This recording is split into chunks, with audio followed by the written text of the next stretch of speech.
Halo guys, balik lagi sama aku Tario. Kali ini kita bakalan ngebahas tentang prokrastinasi dari sudut pandang aku. Seperti biasa, aku mau disclaimer dulu kalau apa yang aku sampaikan kali ini bisa aja gak relate sama kalian. Jadi tolong komen aja di bawah, kita diskusi bareng-bareng perihal topik ini. Dan jangan lupa buat subscribe ke channel aku. Menurut Cambridge Dictionary, procrastination is the act of delaying something that must be done, often because it is unpleasant or boring.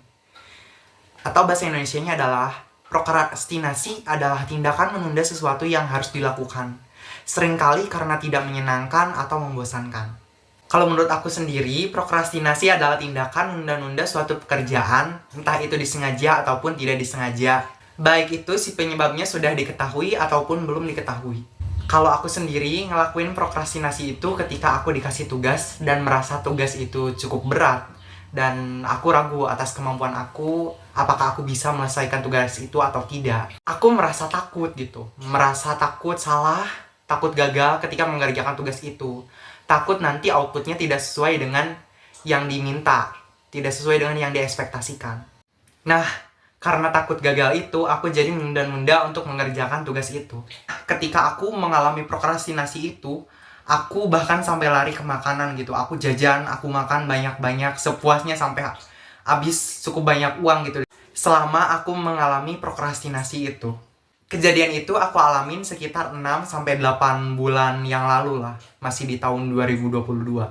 Prokrastinasi yang aku alami itu semakin parah, sehingga aku berpikir bahwa ada sesuatu nih yang harus diselesaikan gitu, yang harus dicari jalan keluarnya, sehingga aku bisa keluar dari perasaan dan kondisi yang tidak nyaman ini. Akhirnya aku pun berdiskusi dengan teman-teman aku, dengan kakak tingkat, dengan dosen, yang mana beberapa dari mereka merekomendasikan tentang teori Eisenhower Matrix. Teori tersebut membagi tugas berdasarkan urgensi dan kepentingannya. Lalu aku mencoba untuk menerapkan teori Eisenhower Matrix ini dalam kehidupan sehari-hari aku selama 2-3 hari. Namun ternyata hasilnya tetap sama, aku tetap prokrastinasi dan menunda-nunda tugas aku. Jadi aku mencari tahu lebih dalam di internet mengenai teori ini.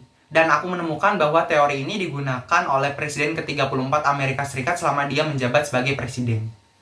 Presiden tersebut adalah Dwight D. Eisenhower. Dia menjabat sebagai Presiden Amerika Serikat dari tahun 1953 sampai dengan 1961. Udah cukup lama banget ya. Aku jadi bertanya-tanya, apakah teori ini masih relevan di tahun itu, tahun 2022? Tapi ketika aku melihat bacaan-bacaan lain, referensi-referensi lain, ternyata masih banyak orang yang menggunakan teori Eisenhower Matrix ini. Akhirnya aku melanjutkan untuk menerapkan teori Eisenhower Matrix ini ke dalam kehidupan sehari-hari aku 2-3 hari ke depannya. Total kurang lebih seminggu aku menerapkan teori Eisenhower Matrix ini dalam kehidupan sehari-hari aku. Namun ternyata hasilnya nihil, aku tetap prokrastinasi dan menunda-nunda tugas aku. Sehingga aku memilih untuk merefleksikan diri, berdiskusi dengan diri aku melalui metode journaling. Aku menanyakan banyak hal pada diriku sendiri melalui journaling. Kamu kenapa? Apa yang kamu rasakan? Apa yang menyebabkan kamu prokrastinasi? Pertanyaan-pertanyaan itu menuntun aku untuk memahami lebih dalam kondisi dan perasaan yang aku rasakan. Sehingga aku menjadi lebih paham kondisi yang aku alami, perasaan yang aku rasakan, dan apa penyebab dari prokrastinasi yang aku alami. Ternyata, prokrastinasi yang aku alami adalah bukan karena aku tidak bisa membedakan yang mana yang penting, yang mana yang tidak penting, yang mana yang urgent, dan yang mana tidak urgent. Melainkan karena rasa takut yang aku rasakan.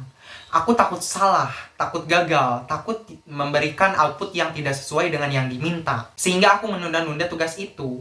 Kemudian di tulisan-tulisan aku berikutnya, aku memulai mengafirmasi diri aku bahwa tidak apa-apa untuk salah, tidak apa-apa untuk gagal. Yang terpenting adalah aku mulai menyicil mengerjakan tugasnya hari ini.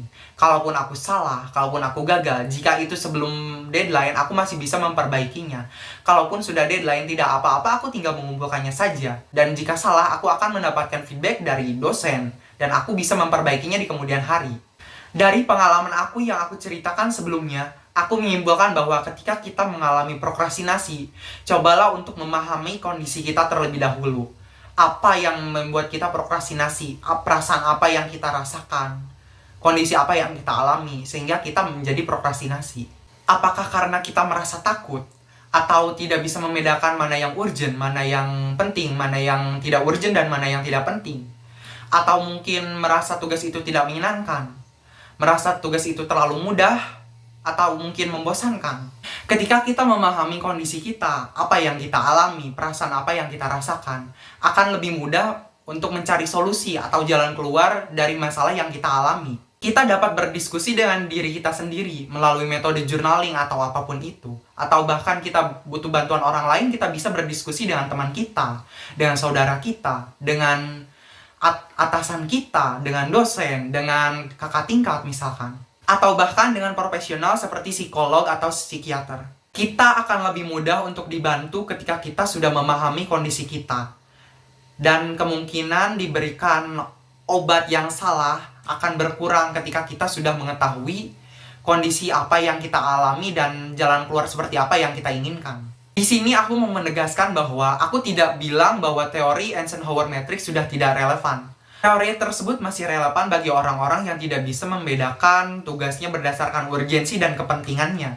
Bukan untuk orang-orang yang merasa takut atau penyebab prokrastinasi lainnya. Dan di sini aku mau sedikit meluruskan stigma yang beredar di masyarakat.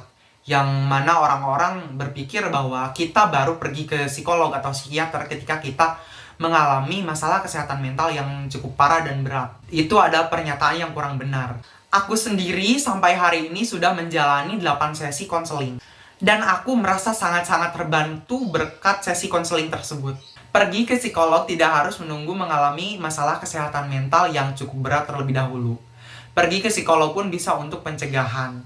Selain itu, kita bisa pergi ke psikolog ketika kita tidak memiliki orang yang dapat kita percaya untuk diajak berdiskusi. Sekian video dari aku kali ini, mudah-mudahan bermanfaat. Tolong subscribe ke channel aku, like kalau kalian suka video ini, dislike kalau kalian kurang suka sama video ini, dan komen untuk topik-topik yang ingin dibahas berikutnya.